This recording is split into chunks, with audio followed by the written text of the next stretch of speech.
Hello, I'm Heather Kearsley Wolf, founder and lead designer of Kearsley and Kearsley Home. For more than 30 years, I've worked in luxury bed linens, textiles, and interior design. During that time, I've learned something that rarely gets discussed in the bedding industry.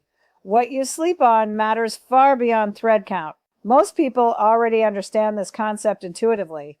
You can walk into a room and immediately sense whether it feels calm, welcoming, stressful, or uncomfortable. We often call this a vibe. You don't need a scientific explanation to recognize it. The same principle applies to the things we surround ourselves with every day. Everything carries qualities that affect how we feel, including the materials we bring into our homes. When people talk about vibration, some immediately think of spirituality, but vibration is also a concept rooted in physics.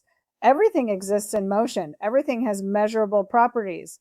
What many people describe as energy is often their experience of how materials, environments, and people interact with the body over time. In the world of textiles, these interactions matter more than most people realize. A healthy body is constantly working to maintain balance. During the day, we're exposed to stress, noise, technology, environmental toxins, and countless demands on our nervous systems. Sleep is when the body attempts to restore that balance. It is when repair occurs. It is when detoxification occurs. It is when the nervous system shifts into recovery mode. Because of this, the materials we sleep on deserve far more attention than they usually receive. The question is not simply whether a material is natural or synthetic. The more important question is whether it supports the body's ability to rest without creating additional burden. Some materials allow the body to rest comfortably and recover naturally. Others may feel acceptable at first, but can create heat retention, moisture issues, static electricity, chemical exposure, or discomfort over time. Not all fibers are created equal. Natural fibers such as cotton, linen, wool, cashmere, and high-quality silk have been used for centuries for a reason. They breathe, they regulate temperature, they manage moisture effectively, and they tend to work in harmony with the body's natural systems. Many wellness educators and textile specialists reference comparative energetic ranges when discussing material compatibility. While these systems are not standardized medical measurements, they offer an interesting framework for understanding why some materials consistently feel more supportive than others. What matters most is not whether a material measures higher or lower than the human body, but whether it supports rest, recovery, and homeostasis. As with all natural fibers, quality matters tremendously. A beautifully grown and carefully processed cotton behaves very differently from cotton that has been heavily treated with chemicals. The same is true for silk. The same is true for wool. The same is true for linen. The fiber itself is only the beginning of the story. This is where many conversations about sustainability and wellness fall apart. A fiber can begin with tremendous potential and lose much of it during processing. Agricultural chemicals matter. Bleaching matters. Dyeing matters. Finishing matters. Optical brighteners, wrinkle-resistant treatments, stain-resistant coatings, synthetic softeners, and numerous chemical finishes can dramatically alter how a textile performs and how it feels against the skin. Consumers are often taught to focus on marketing terms: Egyptian cotton, Italian made, 1,000 thread count sheets, organic. While those factors can be meaningful, none of them tell the entire story. How a textile is processed often matters just as much as the fiber itself. There is another part of this conversation that is rarely discussed: the human element. Textiles do not appear by magic. Every product is touched by human hands. Someone grows the fiber, someone spins the yarn, someone weaves the cloth, someone cuts, sews, presses, and finishes the product.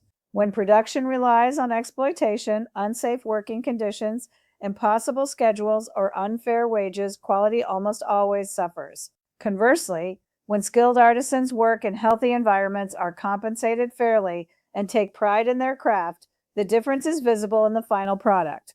For me, ethics and quality have always been connected. One of the biggest misconceptions in the bedding industry is that higher price automatically means higher quality. Unfortunately, that is often not true. Many mid-market luxury brands are produced in the same factories, using similar materials and similar construction methods as products sold at much lower prices. The marketing is different. The product often is not. True luxury is found in the details most consumers never see: fiber selection, yarn quality, finishing methods, craftsmanship, durability, transparency. Those things matter far more than advertising language. We spend approximately 1/3 of our lives in bed. There is no other environment we interact with more consistently. Night after night, year after year, our sheets, blankets, pillows, and bedding remain in direct contact with our bodies. If there is one place in the home worth investing thoughtfully, it is the bedroom. Not because luxury is important, because restoration is important. Sleep affects every aspect of health, decision making, emotional resilience, and long term well being. At Kearsley, our approach has always been simple: start with exceptional natural fibers, use responsible processing, avoid unnecessary chemistry, work with highly skilled artisans, create products designed to last. Our textiles meet Okiko-Tex Standard 100 Class 1 or higher, and we prioritize responsibly sourced materials wherever possible. Many of our products are created by multi-generational Italian workrooms that have preserved techniques and standards that are increasingly rare in today's marketplace. Most importantly, we focus on creating products that support comfort, restoration, and longevity. You do not need to replace everything in your home overnight. Awareness is the first step. Ask questions, learn where products come from, pay attention to materials. Choose fewer things, but choose them more carefully, because what you sleep on is not neutral. Every material choice has consequences. Some support rest and recovery, others quietly ask the body to work harder. After 3 decades in this industry, that is one lesson I have become increasingly convinced of. What you sleep on matters. Thank you for joining me. If you found this video helpful, please like, subscribe, and share it with someone who cares about creating a healthier sleep environment. I'd love to hear your thoughts in the comments below. What materials do you currently sleep on? And have you noticed a difference in the quality of your sleep? Until next time, sleep well